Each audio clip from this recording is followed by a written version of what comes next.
So what's up sa inyo lahat mga tol, and we are back again with another gaming session mga tol. At kung napapansin nyo po, nag-i-snow na din dito sa GTA 5 Online.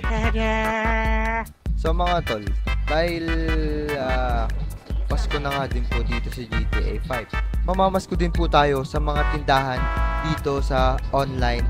At ngayon, alam naman natin na imposible yun.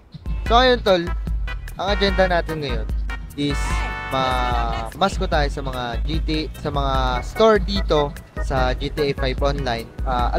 Alam nyo kung paano kumuha sa mga store. Pero ibang way ang gagawin natin. At bago natin simulan ito, please make sure to subscribe, like, and hit the notification bell para mas maging updated kayo palagi sa akin mga tol.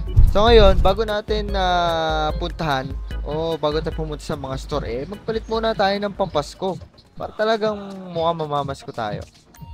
Yung dapat ang kulay pag Pasko is red. Hanap tayo. And tignan din natin kung meron dito mga pang Christmas, Santa costumes. Siguro ito. Oy, alright. So okay guys. Muna din. Kailangan din natin ng hat dahil yun din ang isa sa mga alam mo na, para makompleto yung costume natin. Magayin natin yung ito, maganda to kasi Christmas tree. Free lang siya. And yun, wala tayong dapat gastusin dahil mga tol, mamamasko nga tayo. So, punta na tayo sa unang tindahan na kung saan mamamasko tayo. Tawagan natin ang ating assistant upang padalhan tayo ng ating sasakyan mga tol. So mga tol, mali pala yung tinatawagan natin kanina. Hindi pala yung assistant natin tatawagan natin, kundi itong mechanic na Los Santos Customs. Ngayon, hanapin natin mga sasakyan natin dito. So ngayon, manap tayo ng unang tindahan na kung saan mamamasko tayo mga tol. And sa tingin ko, may idea na kayo kung paano natin pupuntahan ng mga store na yan, no?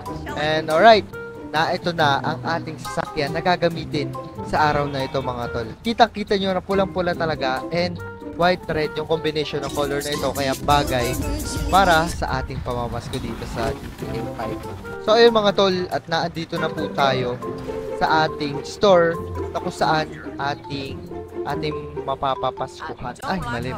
Kung saan tayo ay papapaskuhan mga tol. Check muna natin syempre yung location. Kasi mga tol, sa totoo lang, agresibo dapat tayo dito. Hindi ito ka basta normal na pamapasko. Mga tol, pasok na tayo sa tindahan. Ayun.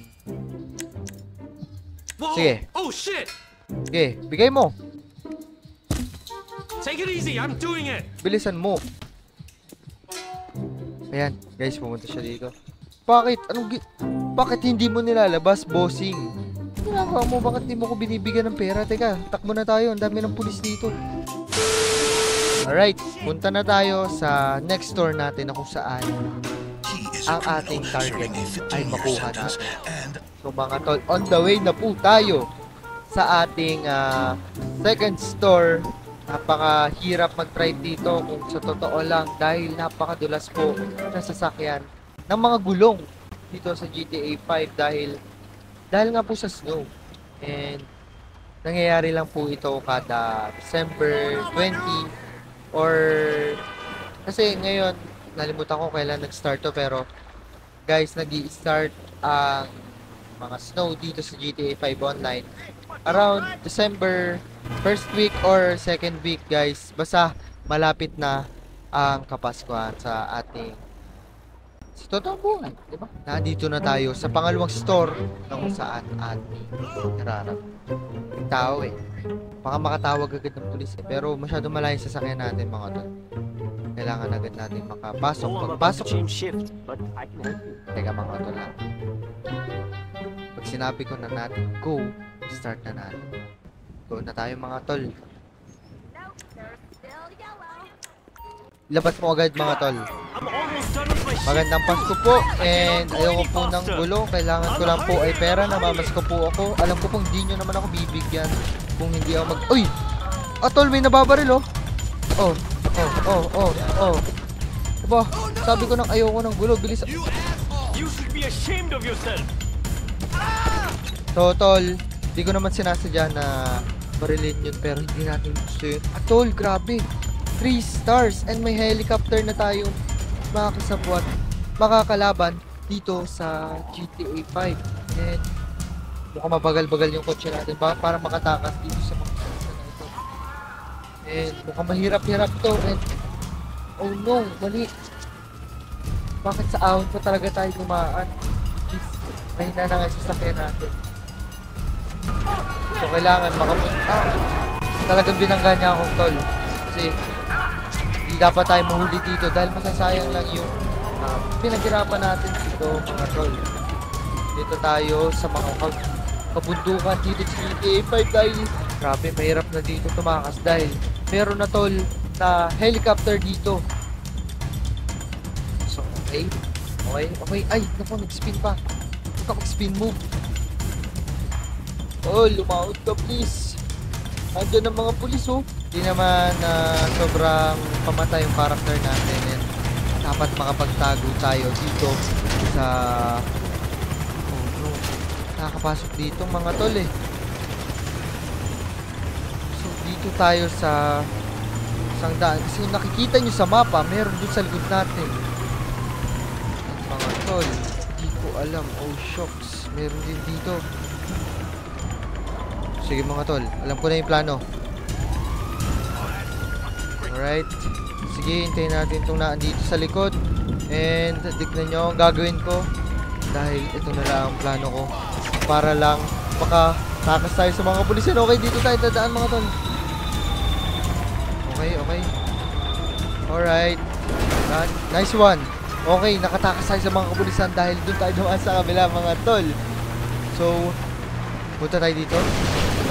Alright. Umahon tayo. And siguro hanggang dito na lang.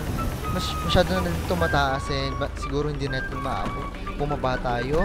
Kailangan natin ng depensa dahil pangalawa pa lang po yung nakukuhanan natin. Oh. Pero bakit ganun? Napakalaki na agad na kaso natin dito sa online. And sana hindi sila makaahon dito at mawala na agad yung kaso natin. Dahil ayaw naman natin ng gulo. Gusto lang natin pamasko dito sa mga stores dito dahil talaga namang pumapaldo na sila mga tol. Ayun na nga mga tol, nawala na yung 3 stars natin. So pwede na tayong pumunta sa susunod pa nating store na ating targets. So mga tol, nakinang pa yung hat natin dito. Kitang kita nyo mga tol. Ayun o. Ayun o, tingnan ka muna tol. Star ng Pasko. Balik tayo sa agenda natin mga tol. Mabilisan na to. And tatakutin na natin siya agad na mabilisan. Huwag bomba dahil alam mo natin. So 1, 2, 3, go. Whoa! Bigay agad. Shit! Take it easy, I'm doing it! I can't go any faster! Please! Sa Pasko po, maraming ano dito mga tol. Madaming paraan para mabilis kunin yung pera. And nice. Tingnan natin magkano. Alright, 1.5 mga tol. And so, go, let's go. Binabaril na agad tayo mga tol. Tumago na agad tayo. So mga tol, aahon tayo. Aahon. Please. Mahon ka tol. Mahon ka please. Alright. Nice. Oh, shish. So mga tol, mukhang no chance na tayo. Ito na po yung sinasabi ko sa inyo na talagang hindi mo magagamit yung ganitong klase sasakyan sa mga pagnanakaw dito. Oh no, nabaril tayo men. Tumaob tayo. Naku, huwag kang kumulong. Alright. Tago. So guys, wala na. No choice na tayo. Kailangan na natin makapagbarilan dahil kailangan natin makasurvive. Oh no. Oh no man. Oh shish. Namatay tayo dun mga tol. Okay lang yun. Kita nyo naman, walang nabawas sa pera natin. Kaya mga tol. So, at least kanina pa ako pumipiyok So ayan mga tol, humanap tayo ng bagong kotse na kung saan sa tingin ko magiging wala naman tayo ibang pamimilian. Kaya ikaw na lang, no? Kailangan natin ngayon is makapunta sa second store na kung saan ang ating last target dito sa GTA 5. Bago natin puntahan, kailangan muna natin silang i-mark dahil medyo malayo-layo to mga tol, oh. And halos lahat kasi narab ko na dito kaya right, okay. Ito ba't kasi ito guys, yung hindi ko narab dahil hindi tayo binigyan na tumago. Pero sa ngayon, puntahan na natin yung last na store. Pupuntahan natin dito sa GTA 5 and oh, sheesh. Kung gusto nyo makita yung benchmark ko dito sa GTA 5 1080p, tama, 1080p Vega 8 16GB 2 gigs of 8 gigs of RAM. Guys, panoodin nyo yung isang benchmark ko doon sa link na ito sa basta guys, ilalagay ko dito sa video na ito kung saan nyo mapapanood and kung playable pa ba ang GTA 5 dito sa Ryzen 3 to the 200G ngayong 2024. Pero as you can see mga tol, okay pa naman. And uy, grabe, sumobra pala tayo mga tol, napamata na. Pero mga tol, kung gusto nyo makita bukod dito, kasi guys, ito is nagre-record ako kaya kumakain to ng FPS doon sa ano natin, okay? Punta tayo dito, kumakain ng FPS yung OBS dito sa GTA 5 natin lang.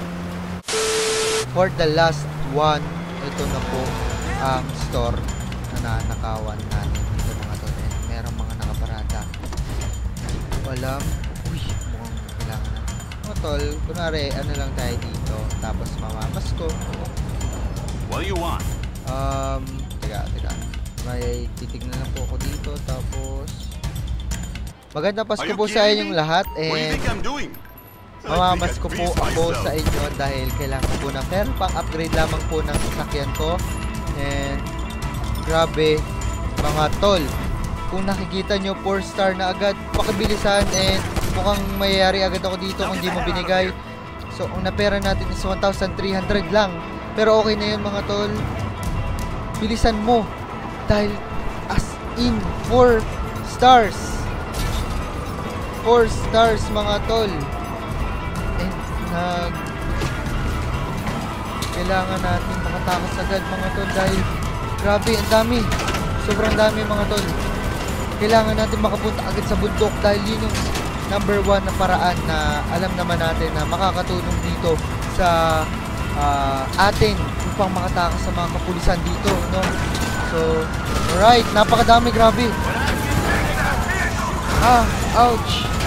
Grabe. Ang hirap mag-drive. Sobrang dulas mga tol. Pwede tayo ng pinili ng sasakyan dahil kita nyo naman, oh, slide ako. And sana makaahon tayo dito dahil mga tol, ewan ko bakit ganito yung sasakyan, di pa naman ako flat or wala pa naman sira. Kita nyo naman. Oh shucks, wag kang ganyan please, kumapit ka. So mga tol, itong sama ang palad mga mangyari sa kotse natin. Oh no!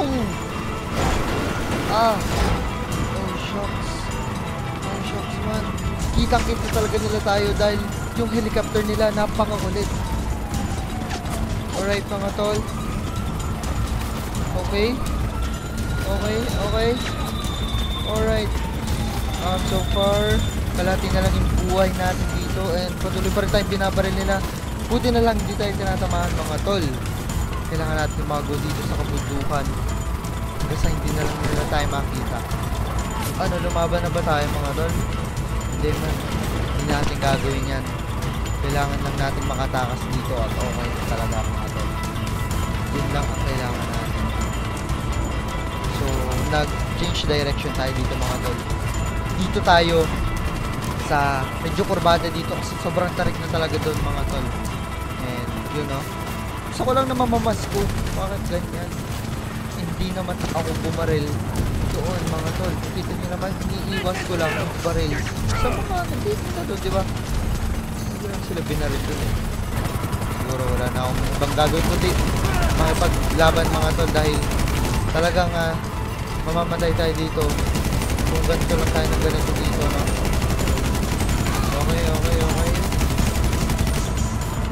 Okay.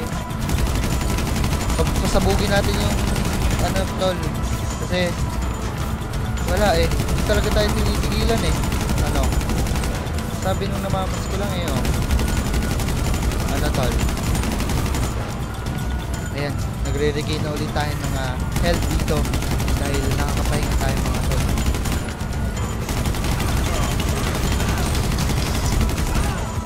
Grabe, hindi sila mamatay, no?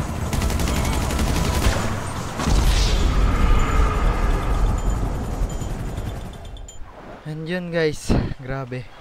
Sana pala hindi ko nalang pinatagal kasi nalimutan ko. Wala nga palang bawas, no? Walang bawas sa napamaskuhan natin yung ating kaso. And guys, ngayon tapos na din. And wala na tayong kaso mga tol. Napapansin nyo, napakapayapa na po. And ito po ang Kapaskuhan dito sa GTA 5. So ayun mga tol, at hanggang doon na lang po sa mga susunod na videos na lang natin. And sa mga contents natin mga tol, doon tayo mag-ahayos ng mas malalaking stores, lalo na po yung mga Cayo Perico, Diamond Casino mga tol. And sana magawa natin yun mga tol. And hanggang dyan na lang mga tol. Maraming salamat sa pagsubaybay sa aking pamamasko dito sa GTA 5. And huwag nyo kakalimutan mag-subscribe, mag-like at pindutin na din yung notification bell para mga tol, ma-update kayo sa mga susunod pa nating video. At hanggang doon na lang po. Peace out.